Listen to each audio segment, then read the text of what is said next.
শিরোপা দখল করল খুম্পুই একাডেমি। এসএম কাপে অনূর্ধ্ব 15 বিভাগে শনিবার উমাকান্ত ময়দানে নির্ণায়ক এই ম্যাচ অনুষ্ঠিত হয়। এতে দক্ষিণ জেলার এভেন আইসার ইংলিশ মিডিয়াম স্কুলকে 2-0 গোলে হারিয়ে চ্যাম্পিয়ন হল পশ্চিম জেলার খুম্পুই একাডেমি। অনূর্ধ্ব 15 সুব্রত মুখার্জি কাপ ফুটবলে চ্যাম্পিয়ন হয়ে জাতীয় স্তরে খেলার সুযোগ পেল পশ্চিম জেলার খুম্পুই একাডেমি দল। নির্ধারিত 70 মিনিটের লড়াইয়ে বিজয়ী দলের পক্ষে রাহিল দেববর্মা এবং বিশাল কলুই গোল করে যথাক্রমে খেলার 6 ও 26 মিনিটে। ফাইনাল ম্যাচ শেষে উমাকান্ত মাঠে চ্যাম্পিয়ন ও রানার্স দলের হাতে পুরস্কার তুলে দেন রাজ্য ফুটবল সংস্থার সচিব অমিত চৌধুরী।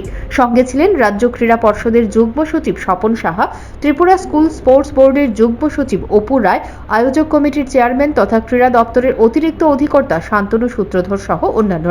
ফাইনাল ম্যাচকে ঘিরে উভয় দলের খেলোয়াড় এবং ফুটবল প্রেমীদের ব্যাপক উৎসাহ পরিলক্ষিত হয়। ম্যাচের পর নিজের অভিমত ব্যক্ত করলেন শান্তনু সূত্রধর।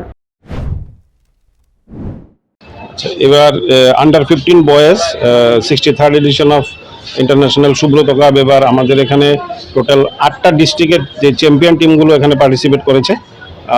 আমাদের প্রত্যেক ডিস্ট্রিক্ট থেকে এবার ত্রিপুরা স্পোর্টস স্কুলের আন্ডার 15 টিম হয়নি, তো এই জন্য 8টা ডিস্ট্রিক্টের 8টা টিম এখানে পার্টিসিপেট করেছে।